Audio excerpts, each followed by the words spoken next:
What's up, and welcome to Comic Book Nation's The One Recap, our official recap show of Lord of the Rings, The Rings of Power. I'm Kofi Outlaw, your host. Joining me today is one of our finest comic book scholars, the only man I would trust to jump into the Tolkien universe and keep me safe from any angry PhDs. Mr. Jamie Lovett is with me. You're just sending me out there to die, I feel like. Oh, yeah. I am your shield. Yeah, I mean, I need one because, as I said, Lord of the Rings and the Rings of Power and, this whole series can be a really, really tricky thing to kind of break down. There are literal PhDs in this particular fandom. So I just try to hang tough with people I think are a little bit smarter than me and, ride you guys' coattails. So, yeah, that's my plan today. And thank you for hopping on and joining me, Jamie. I appreciate it.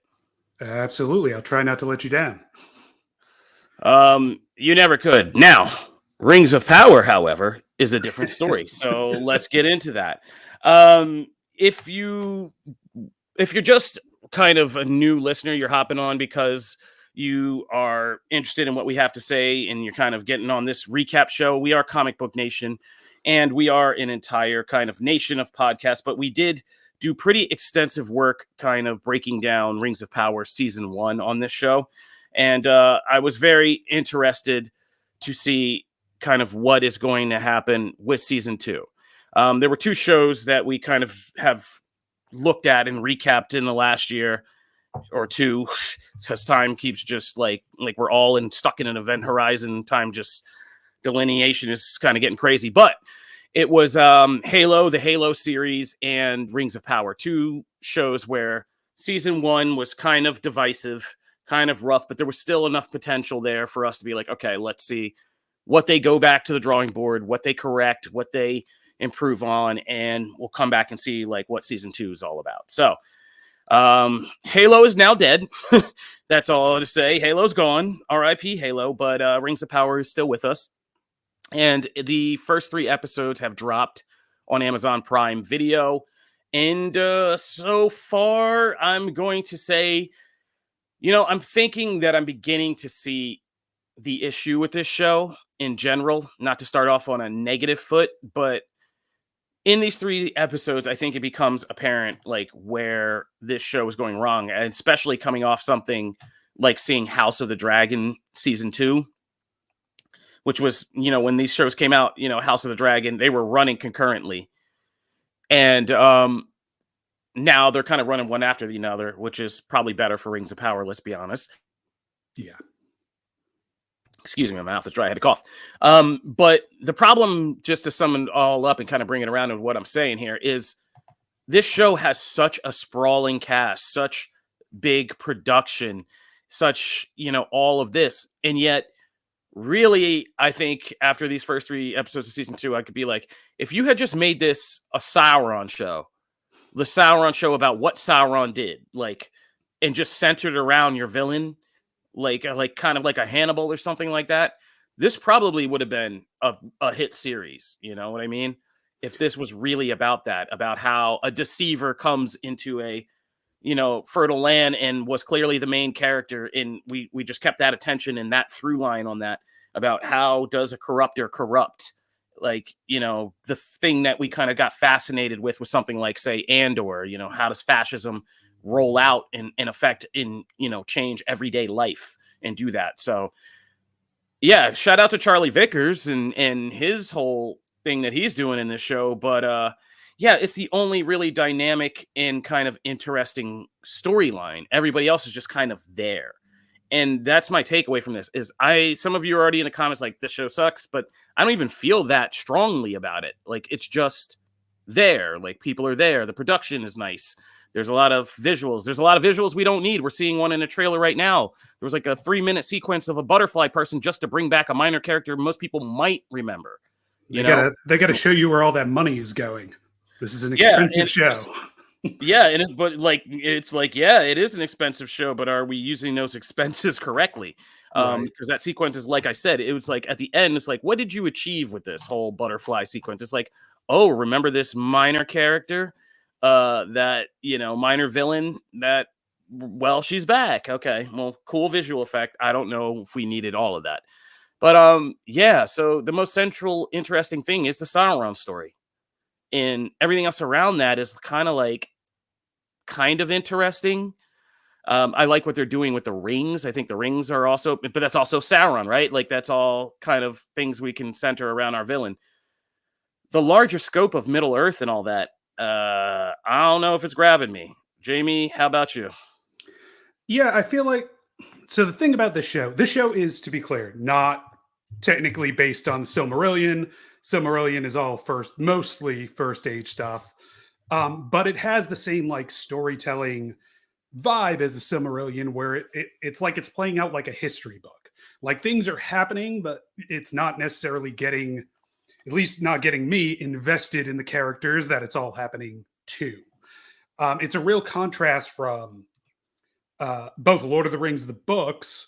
So, Lord of the Rings, the books, in comparison to the Silmarillion, which was published posthumously, it told an epic story, but it did it through the lens of like a traditional adventure story, which allowed you to get more invested in the struggles and victories and all of that of the main characters.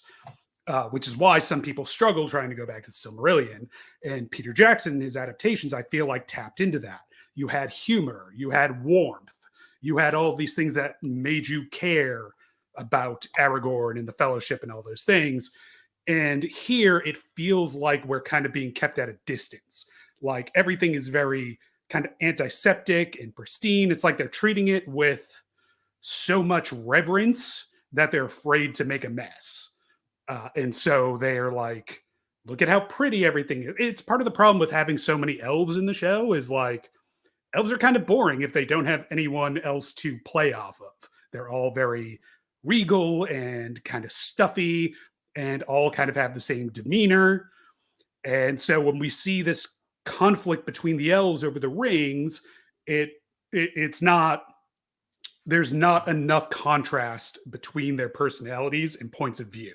Like we're told, they keep trying to remind us that like Galadriel and Elrond are friends and like this is a big betrayal, but like friendship among these elves feels like that's a coworker I don't hate. Like that's the level of intimacy I'm getting from these characters right now. And so it's really hard to feel sad that their friendship has been fractured or whatever. But I think you're right that the stuff, I mean, I think ultimately the show is about Sauron and the rings and all of that. It's just there's so much else turning on it that it's slow to it's messing with the pacing. It's making everything feel good. I feel like they needed to drop all three of these episodes at once because it took them that long to be able to check in with all of the different characters we now have scattered all over the place between Numenor and Isildur and the Stranger and all of this stuff. And so right now I'm kind of watching with like mild interest to see what they do with all this history, but I am not necessarily invested in any of the characters or storylines that are going on in a way where I'm feeling anything when it happens, if that makes sense. No, I mean that makes perfect sense.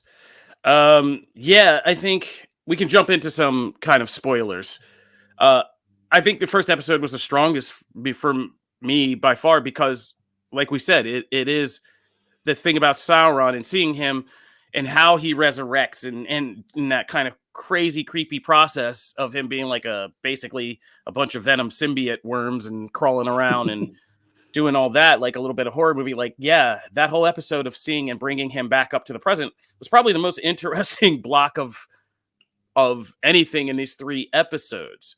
But like the contrast is, meanwhile, we move to like episode 3 and we start to shift to Isildur, who, if you don't like, if you're just getting into this show, I mean, last time we saw that guy was not even at the end of season 1. It was so far. And it also just makes me wonder, like, as we're investing all this time, like, how much do I need to know about Isildur's past to really care about like the pivotal things that he does, right?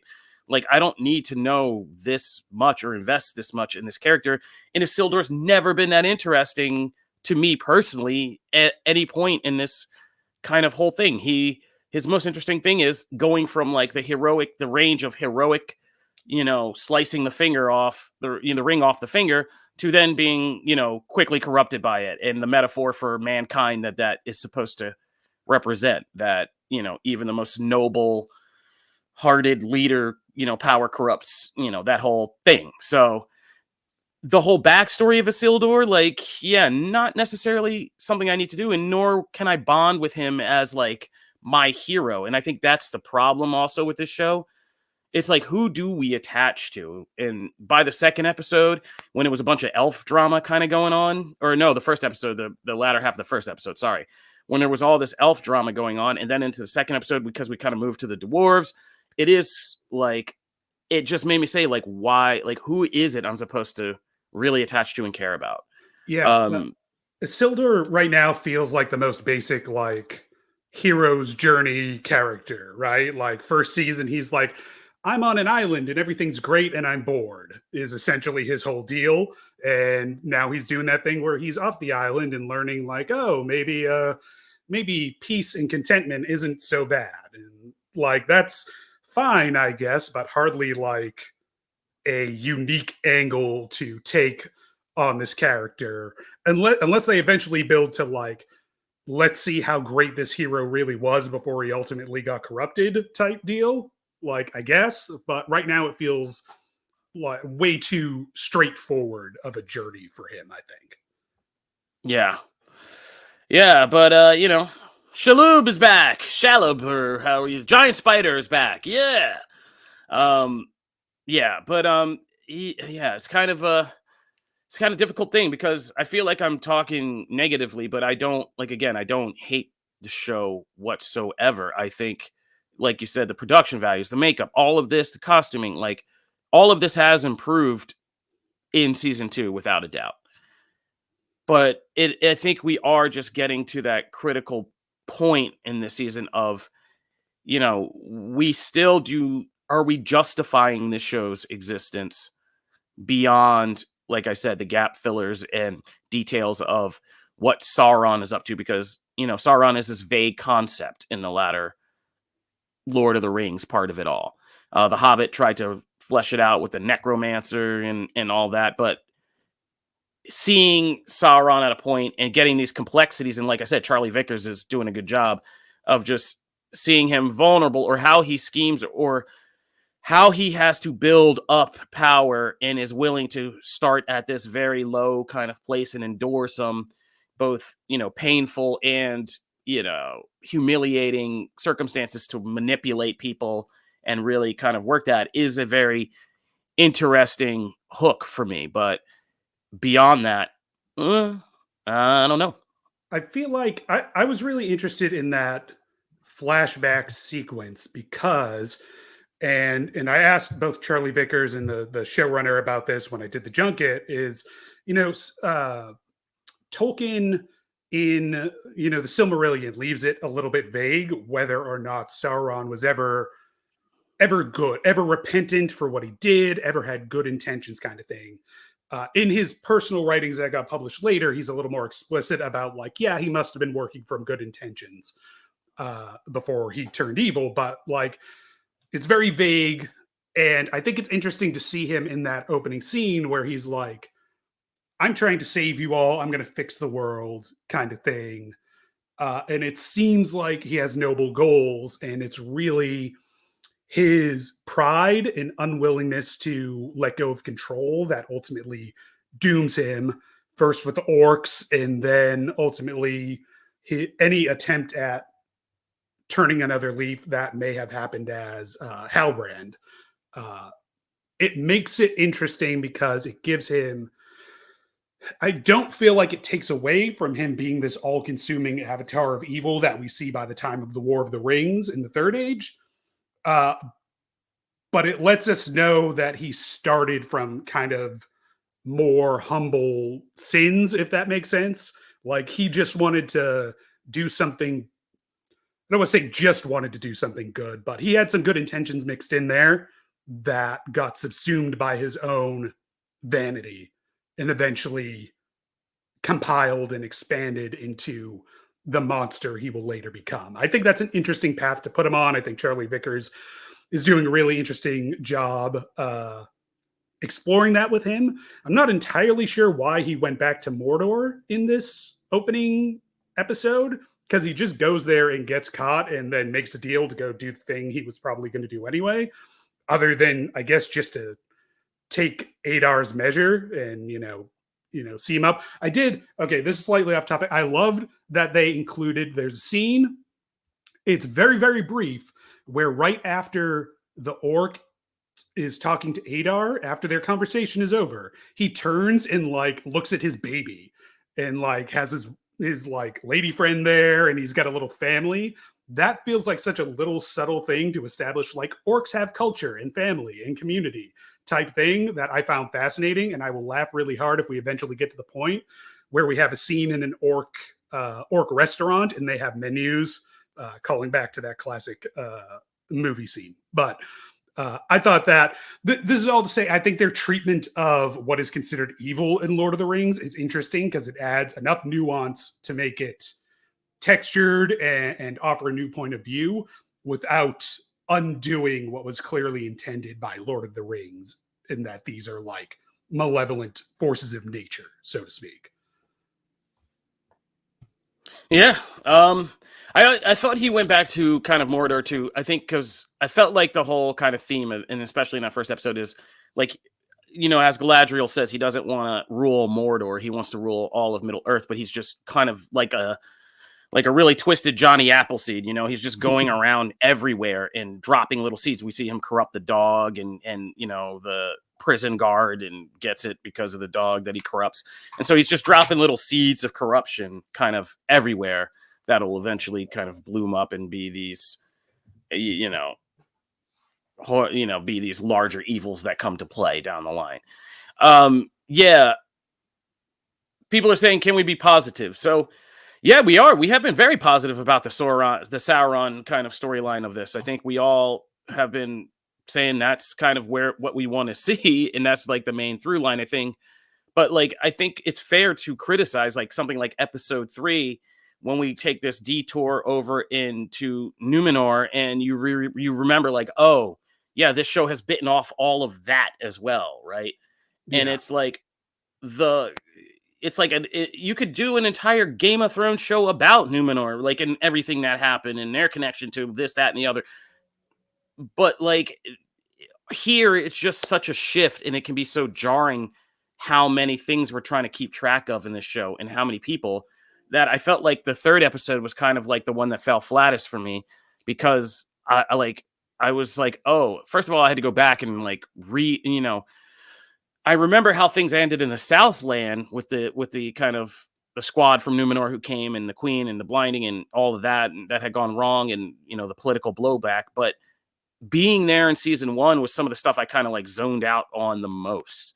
So going back there and like spending the majority of the third episode kind of dealing with all of that was like, yeah, I was doing other things while that was going on. You know what I mean? Like, it was kind of hard to keep focus on all of this, but especially since it's kind of pretty telegraphed from season 1 where we're kind of headed with that. And it's not like there's these monumental twists in that story. So yeah, I think that's just kind of,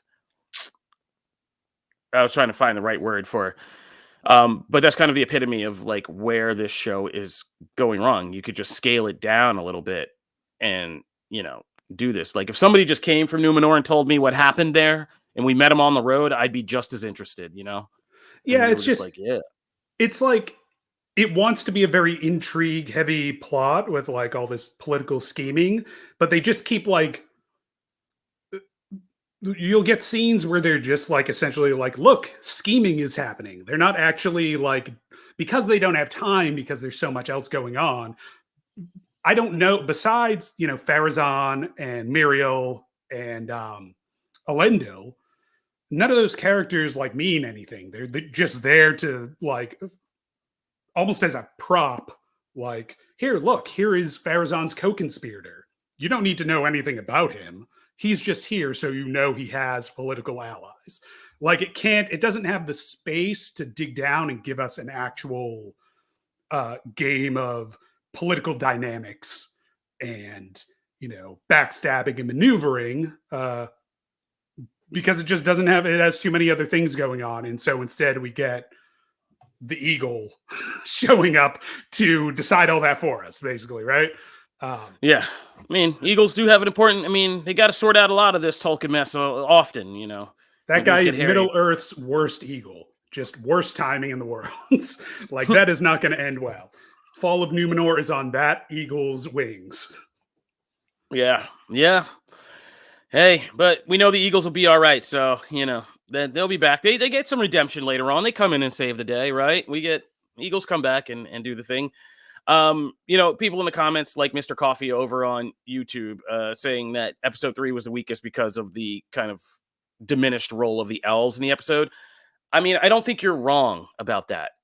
I think what this show is doing, and Peter Jackson was kind of smart about this in Lord of the Rings, is the whole kingdom of men in that whole line and all of that is so complicated to keep track of because of how many lines there are. They're the kings, what everything, what boils down the distillation DNA to Aragon and all of that. Like, it gets hairy when you're trying to keep track of all that. I mean, there's 9 of them. Like, it gets nuts. So whenever we do, whether it's Numenor or any of the Gondor or any of the other kingdoms, like, all of that was even muddled in the movies a little bit. And they were smart to kind of just streamline past a lot of that, because I think in this kind of story, you want to see more elves. You want to go see the dwarf caves and their culture and stuff like that. But when we're getting into just the metaphor of who we are as people and men and all of that, and the complicated sociopolitics that Tolkien created for all of that, I think a lot of people check out because it begins to be like I said, less fantasy, more Game of Thronesy, but not as good as Game of Thrones. You know what I mean? Speaking of men, I did love the bit in, I forget which episode it was in, but when Sauron, now dressed as Anatar, is like, we're going to make rings. And Celebrimbor's like, yeah, rings. And then he's like, we're going to give them to men. And he was like, whoa, wait a second. Men? Them? I don't think so. They suck. We're not giving rings to men. No. Like, even as totally under Anatar's thrall as Celebrimbor clearly is, he was still like, men, I don't think so. No, they don't get rings. I don't think so. But yeah. No, go ahead. Sorry. I was going to say that does relate to one of the more interesting scenes in these 3 episodes, I thought, was we haven't talked about Círdan, the shipwright, who is supposedly, if I remember right, the oldest elf in Middle Earth and one of the wisest.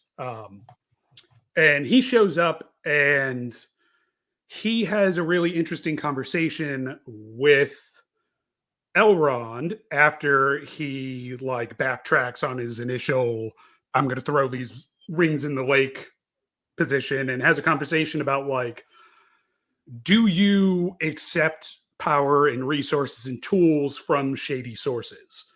And I think that conversation is really central to what Rings of Power thinks it's about and wants to be about, but I'm not entirely sure what we're supposed to gather from that conversation, because Círdan is wise, so you want to take him at face value, but he also compares taking rings from a fascist despot who wants to conquer the world to enjoying the poetry of a guy who drinks. That feels like such a false equivalent that it would just blew my mind. But I feel like that conversation is really central to what this season wants to talk about, so to speak. It's just, I hope they come to a much clearer position than that by the end of the season. Yeah, Jamie, you did the interviews for this, which we should start featuring on these actual recap shows. So we'll probably pull some clips from next week. This week, we're just trying to get through these 3 episodes. But one of your was this one of your conversations where they compared it to Oppenheimer and they were saying, yeah. That's where I asked the showrunner about, the rings are really fuzzy. I know that a lot of people who a lot of people I've talked to anyway who watch Lord of the Rings movies, they're like, okay, we get the gist that the rings are bad. We're not really entirely clear on what they do. Um, and that's because they have like their powers are they are very, very powerful, but also like very subtle. Like they're not like a magic ring. They don't like shoot fire out of them, as far as I know, or anything fancy or direct like that. Their powers are more like preservation, like you see with the tree glowing in this episode. It's restorative and the kind of thing where if you didn't know magic rings existed, you would think this is just a particularly fertile land for some reason kind of deal. And then there's the subtle influence of Sauron and all that. And so that's really hard to show on screen. And they made the point, Patrick McKay made the point, he compared it to Oppenheimer, where it's like they are fiddling with new technology that they do not know the true extent of the power of. They don't know any more than the viewer are going to know exactly what the rings are capable of. And they're going to find out with, not necessarily great results. Yeah. And I think what I was kind of building up to is, it is kind of on the nose a little bit if you're talking about kind of thematic metaphors and all that. It's not hard to suss out what they're saying, which is like the rings are basically the atomic age.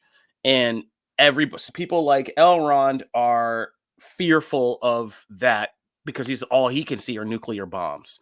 Whereas people like Galadriel and the High King, I don't want to butcher these names and get yelled at by people. Gil, I'll just call him Gil. And the shipwright in the guy who's a shipwright, Gil-galad,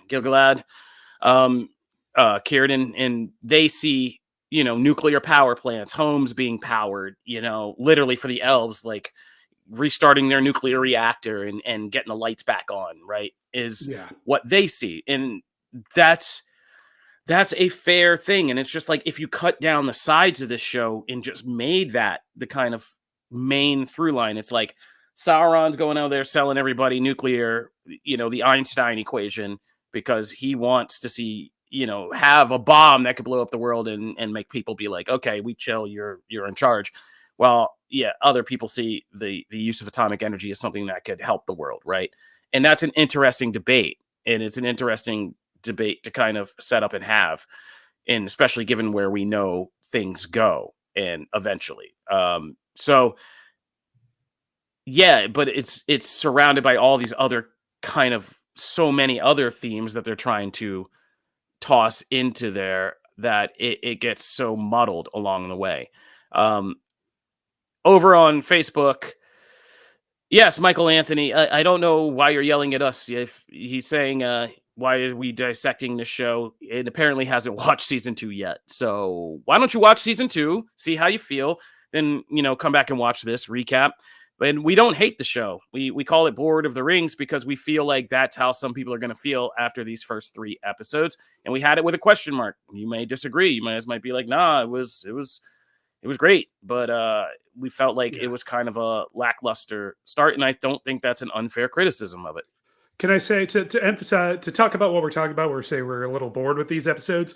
There is one scene where Arondir shows up and just starts, beating up some guys, kicking ass. And it's this really cool action scene. I'm watching some of these, clips that we have playing in the background here. And it looks like there's some really cool action stuff to come.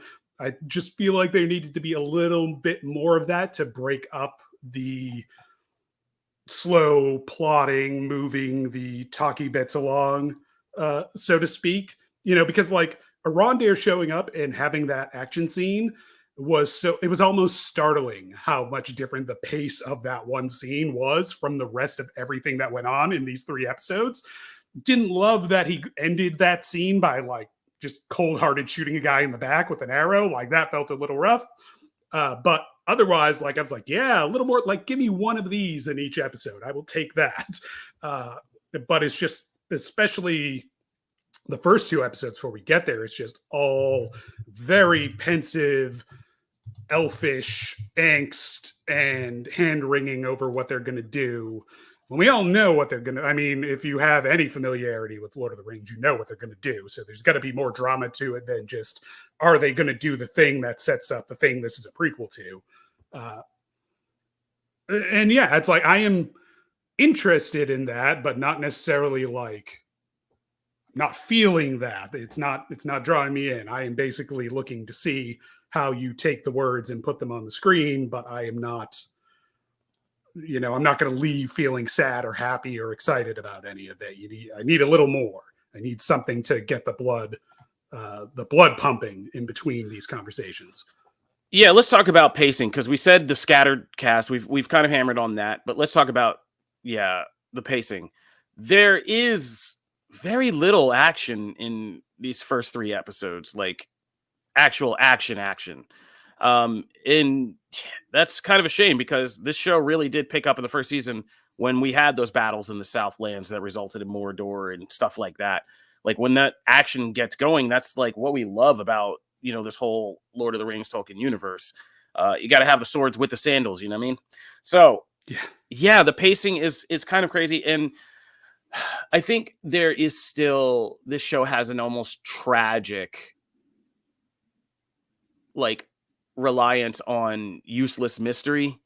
Like, just tell us, dude, is Gandalf. Like, let's just get there. Or if he's not. That's how distracting the pacing of the show is, that they introduced a dark wizard in this show and we haven't even like touched on that. Like, what is going on? No. You can't. And it's Syrian Hines, who I didn't recognize until I was like reading the credits, and I was like, oh man, okay. Yeah. I was like, oh, Caesar from Rome. All right, let's go. But yeah, it's just like, I get it. Like, if you just tell me or just indicate to us who this is, I'm still invested. I don't need this to be a mystery. Like, how did from the Ishtari like become different because he went around the people? He was a man of the people. Like, just tell us that and let's go on the journey with him and let him be a man of the people. Like, we don't have to do a whole mystery about this. Like, trying to do mysteries in a prequel of such beloved lore is just, it's like you wanted to go to the video game and set the difficulty level to extra hard when you could just play it on hard, right? It feels like they're trying to make it a story about like him finding his name and his name having meaning, but like I don't know that the story that needs 2+ seasons to unravel, even if you want to tell that story. There's no like, you could have just had the Harfoot like name him and gone from there. It just feels dragged out, especially at this point. If he ends up being like, they have put so many signifiers that point to him being Gandalf, that if he did turn out to be anybody else, it would feel wrong now, right? Like, if he's like Saruman, like what are we doing? And if you're talking about blue wizards we've never met, like I don't care then. Like, it has to be a Gandalf story, and even then it's like, we dragged it out. You could have just told me. You told me who everybody else was. We didn't need to do this. Like, I know Galadriel's Galadriel. I'm not guessing about that. Like, we know who she is. And so, like, and just seeing Gandalf go, it would be interesting to see where, if you had told me this, like, hey, this is going to be Gandalf's story, and we just saw where he started, nonverbal, crashing to earth, confused, all that, that'd be just so distinctly different from the character we know that I would already be invested, because I'm like, oh, there's a dynamic arc to this in like how Gandalf became Gandalf, that we know, the more chill, silly, pipe smoking Gandalf. So they don't need to do that. And so I'm just hoping, I don't have any of the screeners. I know you got to watch some early on. I'm just taking this episode by episode and kind of taking it in real time with the fandom. So as you guys, the viewers, are watching, I'm watching this too. I hope we kind of begin to just blow past all that and kind of shrug off some of that as the season moves. I only got screeners for these 3 episodes, so I am on the same level of knowledge there that you are. But I am interested.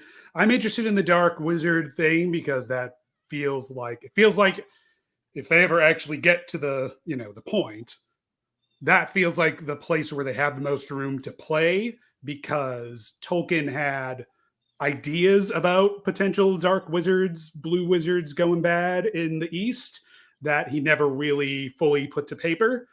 So to get to see that played out in some way, shape, or form, it means that they can create something that's truly additive to this mythology, this legendarium, without necessarily having to go and upend things that have already been long established in Lord of the Rings or the Silmarillion or anything like that. So also what's his name, Karen Hines, he's good and he seems to be having a good time playing evil wizard guy. So I'm looking forward to seeing more of him just like chewing up that scenery.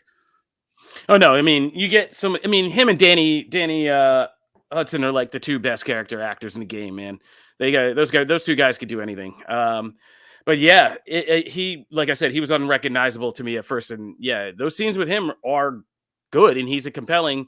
He's almost kind of overshadowing like what is this Anna and the father of the elves, or Oh, father of the orcs, Adair. yeah, it Yeah, are. yeah. I mean, he's easily like just come in the thing. And sorry to the actor who's playing Adair. Sorry to both of them. Sorry because they Yeah. changed actors over the season. But like, yeah, he comes in and you're like, oh, now we're cooking. We're having some fun. Like, yeah, like you said, there's a pulse here. So yeah, that's good. Um, Talk about quick corruption though, but like seeing things like I do enjoy seeing things like Celebrimbor and how quickly he goes south into now, so to speak, into just total kind of egomania land and how that shows us the kind of effect of corruption. See, that's the kind of stuff I do enjoy. So even though the scenes of him and Anatar are just talking, I'm sitting up for those because those are kind of the Game of Thrones effect that you have where these conversations are pivotal and they're important and there are a bunch of unseen things that are shifting with the conversations. And that's the kind of stuff I enjoy, and that stuff feels like it has stakes and resonates. And I will say something positive: when this show gets it right, gets the frequency right, and it resonates with the larger Lord of the Rings lore, that's actually kind of magic right there when we get to those kind of moments. And it's not seeing the spider, it's like I said, it's seeing the moments, the little moments where people began to slip or took on something when Galadriel puts on the ring, and that kind of stuff. The show works when we get that, and you can feel the kind of ripple effects and or just the echoes of like, yeah, this is the moment that creates a whole other branch of fate and all that. Like when we get to those points, the show does that well, and the show recognizes the significance of those moments, um, and is able to convey them for the most part.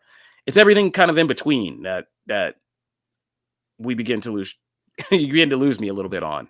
It And it's feels it feels a little bit like running in circles sometimes. Like the first episode has the whole plot of Elrond like stealing the rings to try and get rid of them, but ultimately we just end up right back where we started before that little adventure began, with the rings back literally in the same city, in the same spot they were when he took them, and them doing exactly what they were planning on doing beforehand. So, well, it was important to get, Curtin involved and get his perspective and all that. I get why they did that as an introduction for the character. Plot wise, it literally was a circle run back to where we started, which is weird. The Celebrimbor stuff, you're right, though, is some of the most interesting. That's one of those ones that I feel like is going to be the most compelling for people who are familiar with the backstory because of, I won't go into the depth of it, but his lineage is one that is prone to building pretty things that cause problems later.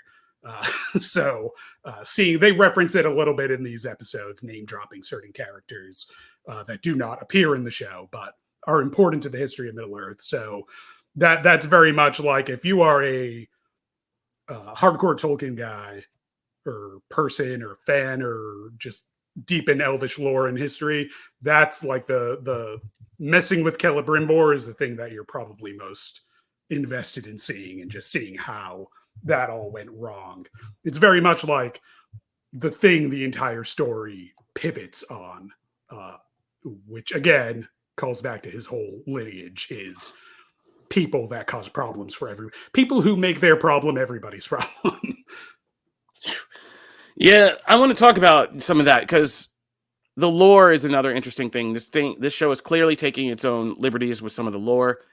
But one of the interesting ones is the choice that we've had to kind of remove Galadriel's husband, Celeborn, from this entirely so far. And like, again, that's a pacing thing. It's like, for people, like, who is that for? I get it. Like, if people don't know, you wanted to make a little kind of romantic tension between her and Halbrand in the first season without, making people get icky about infidelity and all that, Yep. because her husband's supposedly dead or whatever. But yeah, he's crucial to this whole thing. Really, really crucial. Crucial to some of the stuff that could be the best stuff coming up in this season, in terms of like battles and, pivotal moments. And it's just like, how long are we going to stretch before you tell me one of these, undisclosed roles this season is Celeborn, right? And he comes back and we got to Yeah. deal with that. It And feels it's like just that like, poor elf. He gets the short end of the stick in every adaptation. Like he didn't have very many scenes in the Lord of the Rings movies. What they did shoot, they cut out, if I yeah. remember right. And then they just like wrote him out entirely of this series. Like just Sir not appearing in this film now is what we're going And for. like, and he's been like so muted in the popular media version of all this that I actually had to go down into the wikis and be like, wait a minute, like, what is the deal with Galadriel's husband? I've begun to forget like the actual lore. And then I was reading it all and I was like, oh man, like, yeah, like the question became like, why? Why cut him out? Is it because they didn't feel like her being kind of like with him she'd be a strong enough like central female character if there's just like this awesome wise warrior dude always over her shoulder? I don't get it, but like, yeah, it feels like, again, baseball, unforced errors. Like, who is this for?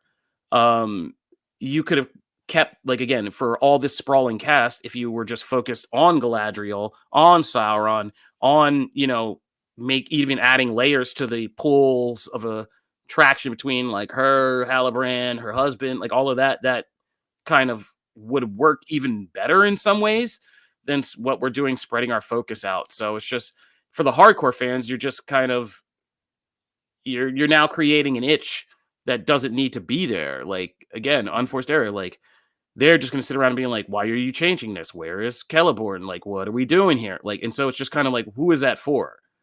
And is it going to be effective when he inevitably comes back into this? And is that going to be a cliffhanger where one day we're going to be like, she has her husband's back?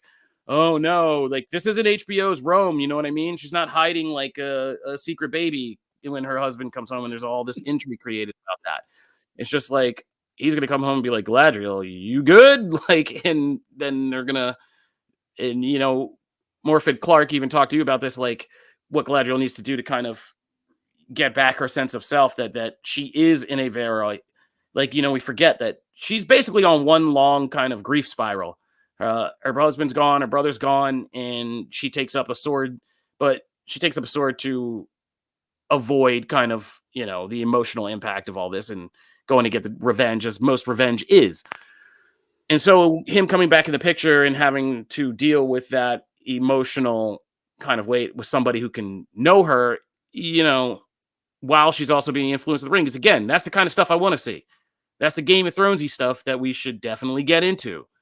What is the ring telling you versus somebody who loves you and knows you and is saying, yeah, this is looking weird to me, bro. Like, you're looking weird. Like, let's get to the good woods and get out of here and figure this out. So yeah, it's feels like a thing that they think they're holding on to that'll be like impactful, but it's just like, if you just get into this earlier, like it's good.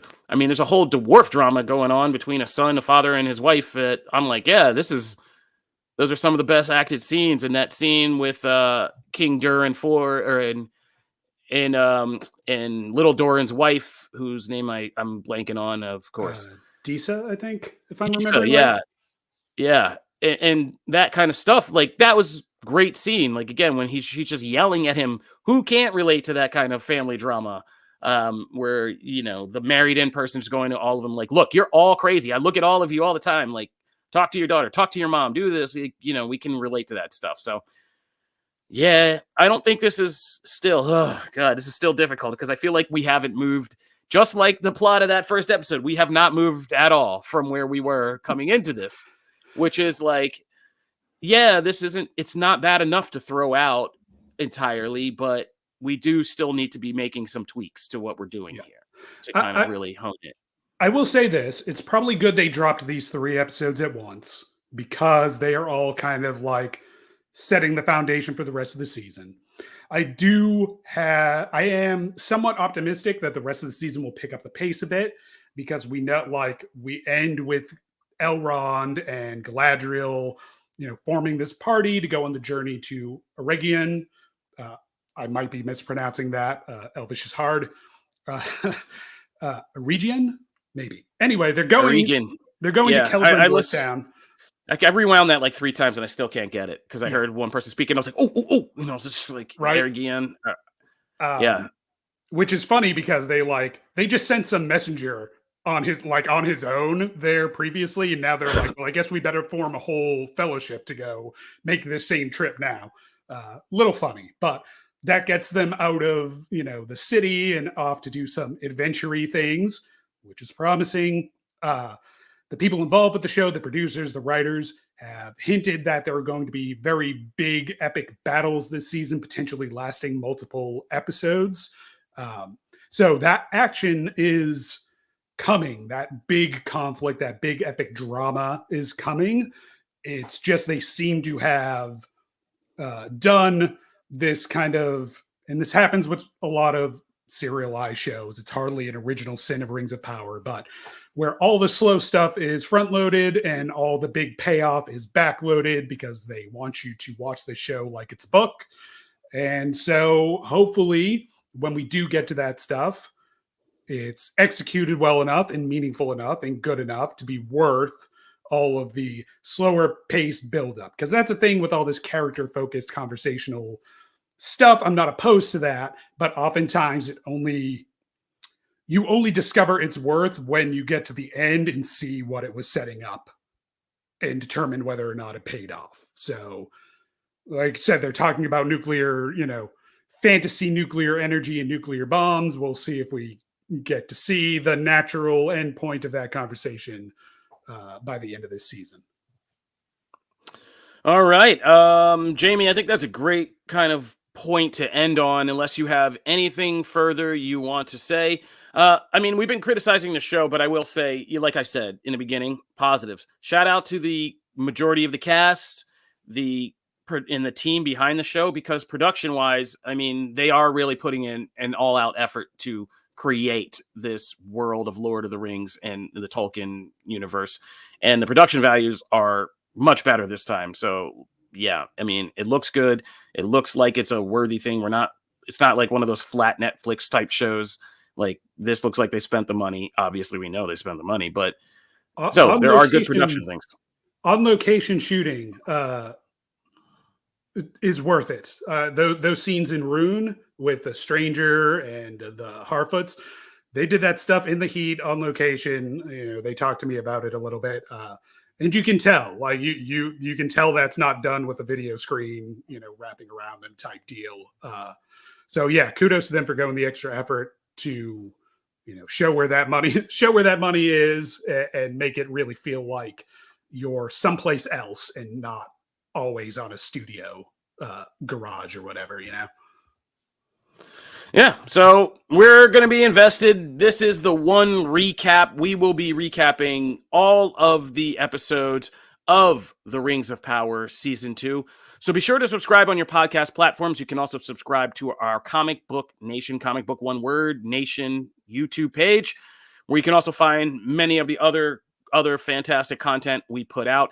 As I said at the start, we are an entire nation of podcast shows. So in a given week, we will be having, on Tuesday, we will be doing Anime Initiative. Our anime team gets together and they will be kind of breaking down everything happening in the anime and manga space. Every Wednesday, Matthew Aguilar and I, my co-host, do the pull list where we run through comic books and talk all things comic book related, and also what's going on in comic book culture. We handle the news as well as the books. On Thursdays, the gaming team does Quick Save, where they jump in deep dive into some big gaming topics, as well as the kind of geekier conversations about popular games, Dragon Age, Elder Scrolls, all that good stuff. And on Friday, we have our live show where me and the main Comic Book Nation host hop on and talk about the week in geek with you guys, the fans, which is, one of our favorite things to do. And you can find the one recap, obviously, every Thursday when new episodes of The Rings of Power drop on Prime Video. We will be here to recap them, Jamie, Lovett, and I. So thank you for hopping on with me today, Jamie. And everybody, hold on to your preciouses, and we will see you. It's my ring finger. Okay, careful with my ring finger. And we will see you next week for episode 4. Peace.